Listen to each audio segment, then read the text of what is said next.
Habari, naitwa Samitambo kutoka Unipoint Graphics na nikukaribisha sana kwenye mafunzo yetu ya Adobe Illustrator ambapo tutaenda kuangalia namna ya kuweza kutumia program ya Adobe Illustrator kuanzia mwanzo mpaka mwisho. Kwa mafunzo haya tutaenda kuangalia kitu cha kwanza kabisa, namna ya kuweza kufungua programu yetu. Baada ya hapo tutaangalia namna ambapo tunaweza kuifanyia customization kwa ajili ya kuhakikisha kwamba workspace au interface ya programu yetu kama hapa hivi unavyoiona iwe na muonekano ambao unaweza kufanyia kazi. Inawezekana hapo ukaona ina vitu vingi sana, lakini mwisho wa siku tutaenda hatua kwa hatua mpaka hakikisha kwamba utakuwa unaweza kumaster programu yetu na uweze kuitumia kwenye shughuli zako mbalimbali. Kwa wale ambao ni wageni ambao hawaelewi chochote kuhusu programu ya Adobe Illustrator, hii ni programu ambayo inatumika kufanya designing mbalimbali. Unaweza kufanya designing za vector na maanisha kwamba graphics design kama vile logo, business card, flyer, brochure, book cover na vitu vingine. Lakini pia unaweza kudesigniwe calendar, unaweza kudesignia pia icons na vitu vingine vingi sana, mobile application, website template na vitu vingine vingi sana ambavyo unaweza kufanya designing kwa kutumia programu ya Adobe Illustrator.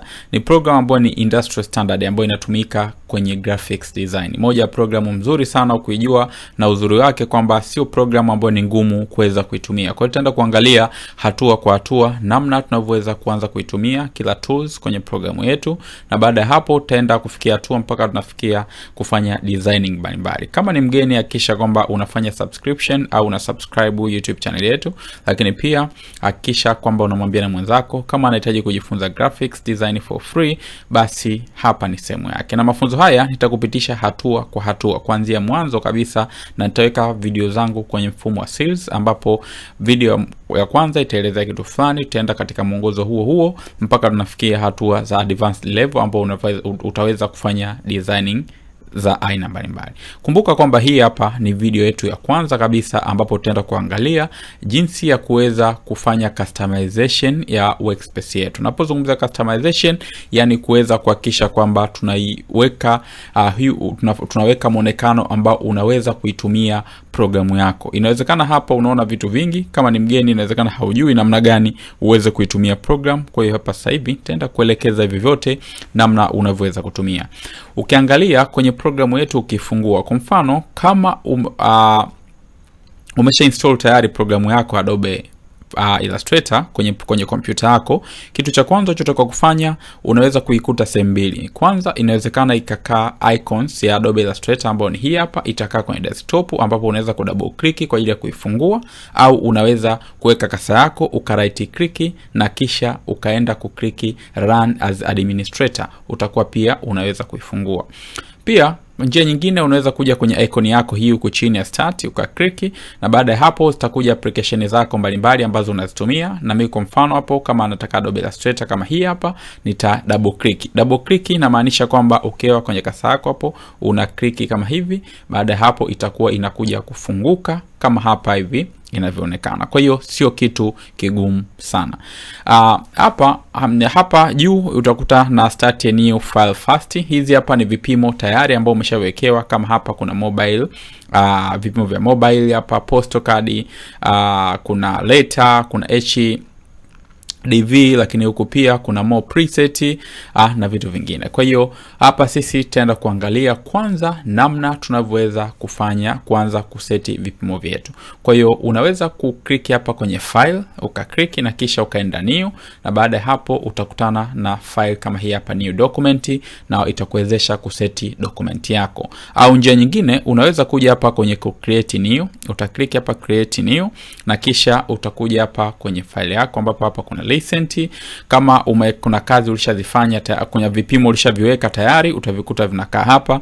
Lakini pia hapa kuna kipengele cha saved. Kipengele cha saved pia ambapo kama kuna template zako vipimo, kwa mfano tunachukulia umeweka kipimo labda sentimita 20 kwa sentimita 50, na kisha unataka ukitumia tena kwenye design nyingine, basi unakisave na kinakuwa hapa kwenye upande wa saved document. Pia hapa kuna mobile, kama unataka kufanya mobile application designs kama hivi, umewekewa aina za simu mbalimbali hapo, kama hiyo iPhone 8, hiyo 6, 7, plus, iPhone X na vitu vingine. Kwa hiyo ni wewe tu kitu gani unachotaka kukidesign. Kwa hiyo nisikuchanganye sana, twende hatua kwa hatua. Hapa kama web zipo hapo za nani wako, ama unataka kutengeneza website template, hapa pia utakutana kitu kama iko print, film na vitu vingine.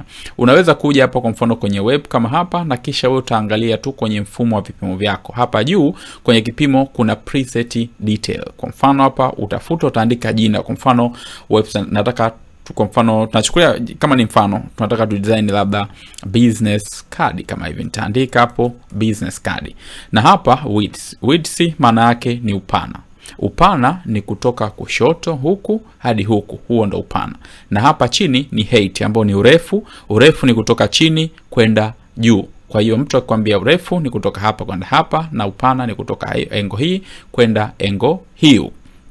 Hapa pembeni kuna pixels. Pixels hapa ni aina ya kipimo ambacho unataka kuitumia kwenye document yako. Tunaelewa. Kwa mfano unataka udesign business card, au unataka udesign labda social media poster, labda Instagram poster, mara nyingi sana lazima kuwe na kipimo ambacho kinatumika. Kwa mfano Instagram poster inatumika 1080 pixels kwa 1080 pixels. Isikuchanganye. Hii pixels ni aina ya kipimo ambacho kinatumika kwa ajili ya kuhakikisha kwa ajili ya matumizi sana ya mtandaoni ndio kinatumika zaidi. Kwa hiyo hii pixels kuchanganye, utaenda polepole, kadri utafika mbele utakuwa master tayari hivi vitu vyote. Ukiklik utakutana na vipimo vingine. Kama unataka udesign na ni design yako mfumo wa inchi, feet, yard, millimeters, centimeters, meter, whatever unavyohitaji wewe mwenyewe. Kwa hiyo hapa sisi tutaacha pixels, na hapa kwa mfano nitakuja kuandika pixels 1080 kama hivi, na hapa au ngoja niandike hapa pixels 1920. Hizi isikuchanganye, huko mbele tutaenda kufundishana vizuri zaidi. Hapa nitaandika 720 kama hivi. Hapa kuna sehemu ambayo ni orientation. Orientation maana yake tunasema kwamba kuna aina mbili za muonekano wa design zetu. Inawezekana kama design yako kwamba urefu na upana unafanana, maana yake hiyo inakuwa katika mfumo wa hii hapa tunaita portrait, ambao ni hii hapa. Urefu na upana unafanana au mraba. Lakini kwa hapa kuna landscape hii huko, ambapo urefu unakuwa ni mkubwa kuliko upana, au upana unakuwa ni mkubwa kuliko urefu. Kwa jina lingine kule tunaita mstatili. Sina uhakika sana. Hapa kuna artboard. Artboard ni eneo ambalo unafanyia kazi kwenye programu yetu ya Adobe Illustrator.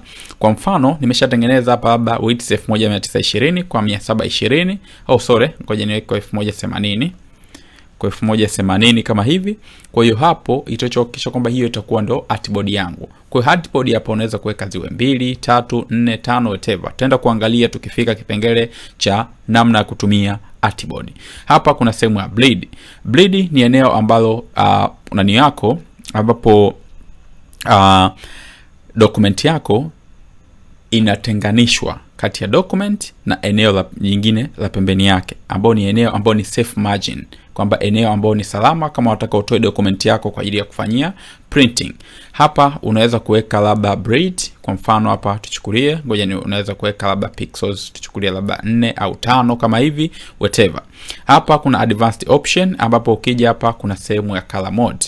Color mode mara nyingi sana zipo za aina nyingi, lakini kubwa zinazotumika ni RGB color pamoja na CMYK color. Huko mbele tutaenda kuangalia zaidi RGB color, maana yake ni R inasimama kwa red, G kwa green na B kwa ajili ya blue. Kwa hiyo hizo ndo rangi mama, ambapo ukichanganya unapata rangi zingine zote zaidi ya milioni 16 ambazo zinapatikana duniani kote. Kwa hiyo hizi rangi mama ni nyekundu, kijani pamoja na rangi ya blue. Lakini pia hii hapa inatumika sana kwa ajili ya screen. Kwa ajili ya screen, yani kama unataka utumie kwa ajili ya matumizi ya mtandaoni tu, mara nyingi sana ndo unatashauriwa uwe useti document yako iwe katika muundo wa RGB. Lakini kama unataka uprint, basi lazima iwe katika mfumo wa CMYK color. CMYK color, C inasimama kwa ajili ya cyan, M kwa ajili ya magenta, Y kwa ajili ya yellow na K kwa ajili ya black au key color. Kwa hiyo na rangi 4 hizo. Kwa hiyo hizo zinatumika, ambao ukichanganya unapata rangi zingine pia. Kwa hiyo kama unataka document yako iwe printed, basi hakikisha kwamba una seti rangi kama hizi, kwa sababu printer inasoma vizuri zaidi rangi zikiwa katika CMYK color. Kwa hiyo sisi tutaacha RGB. Hapa ni raster effect ambayo ni resolution. Kumbuka kwamba kwa mfano document umeandaa 1920 kwa 1080, ukizoom kwa asilimia kubwa waga inapauka kutokana na resolution ambayo umeiweka. Kama unataka utumie kwenye mtandao tu, labda mitandaoni tu au kwenye internet, tunamaanisha kwamba labda kwenye website, application au whatever, hakikisha unatumia screen, unaweka 72 ppi. Lakini kama unataka uprinti, na kushauri weka medium ppi 150 au high 300 ppi, kitu kama hiko. Kitu kingine hapa, preview mode utaacha default kama ilivyo, na baada ya hapo utakuja kuclick hapa. Baada ya kuhakikisha kwamba kila ulichokiseti kimeshakaa fine kama hivi, hakikisha hapa unakuja kuclick create kama hivi inavyoonekana. Kwa hiyo itakuwa tayari umeshafanya kitu kama hiko hapo ambacho kinaonekana hapo. Kwa hiyo uta-click hapo create. Kwa hiyo itakuwa document yangu inakuwa created na document yangu itaonekana kama hivi. Hii hapa rangi nyekundu ya pembeni, hiyo hapo ndio bleed ambayo nilizungumzia. Lakini pia hii katikati ndio document yetu ile ambayo tuliseti, ambayo upana ulikuwa ni mkubwa 1920 pixels na urefu ulikuwa sio mkubwa sana, ambao ilikuwa pixels 1920 ambao ni huu. Kwa hiyo document yetu inakuwa kini hivi. Hapa ndani kuna vitu vingi sana kama tunavyoona, kama inavyoonekana hapa. Hili hapa ndo lile jina ambalo tuliandika kule business card pale juu, kwa itakuwa inaonekana kama hivyo. Lakini huku pembeni tunaona kuna tools. Hizi hapa ndo tools mbalimbali za Adobe Illustrator ambazo zinatumika kwa ajili ya kuweza kufanya designing za aina mbalimbali. Huku juu kabisa kuna nani nyingine ambayo kwa menu bar ambayo inatumika kwa ajili ya kuweza kuhakikisha kwamba unaweza kupata options zingine mbalimbali ambazo unaweza kuzitumia kwenye designing zako. Na hivyo vyote tutakipitia kimoja baada ya kingine kuweza kuangalia na kufundishana namna vinavyofanya kazi. Lakini hapa juu ukiklik kwenye tool kama hivi, kuna kuwa na option bar ambayo tutaenda kuangalia huko mbele, na huko pembeni kuna kuwa na palette kama hivi ambayo inavyoonekana, ambapo utaenda kuona huko mbele namna vyote vinavyofanya kazi. Hii ni video ya utangulizi. Tukutane kwenye video namba 2 ambapo tutaenda kuangalia kitu kingine, namna ya kuweza kucustomize hii workspace yetu iweze kuonekana katika muonekano ambao utakuwa ni mzuri. Kwa hiyo asante sana, nikutakia wakati mwema, tukutane kwenye video inayofuata. Usisahau kama ni mgeni, basi hakikisha umefanya subscription au umesubscribe YouTube channel yetu. Lakini pia hakikisha unamwambia na mwenzako kama anahitaji kujifunza graphics design for free kwa kutumia programu ya Adobe Illustrator, basi hapa ndo sehemu yake. Kwa hiyo asante sana na nikutakia wakati mwema. Hakikisha unafuata series, tukutane kwenye video inayofuata.